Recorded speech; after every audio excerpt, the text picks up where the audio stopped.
Protesters hitting the streets of Tel Aviv for a 14th consecutive week over the Israeli government's proposed judicial overhaul. The plan would give the new far-right government greater power to appoint judges to the Supreme Court and override court rulings.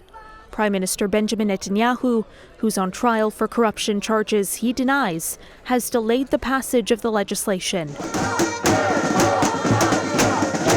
But on Saturday, Israelis pledged to keep up the pressure until it's withdrawn. We're still going to come here and say that, loud and clear that we will not let this reform pass.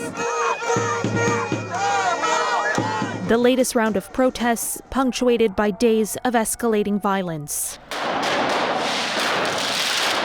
That began with an Israeli police raid on one of Islam's holiest sites earlier this week.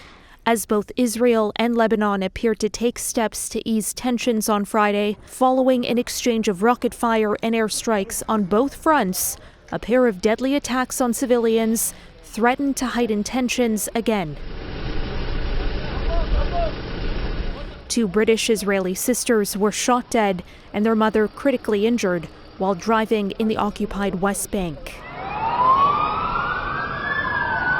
Then on Friday evening, a tourist was killed in Tel Aviv when a driver rammed his car into a crowd of people near a popular pedestrian area. We heard gunfire. We saw shots, and then we saw people sprinting across the street. Israeli police say the attacker was killed at the scene as he reached for a weapon. After the violence spread to Tel Aviv and the West Bank, the Prime Minister ordered Israel's military and police force to call up additional reserves to help confront what he described as terror attacks. For City News, I'm Caryn Ceolin.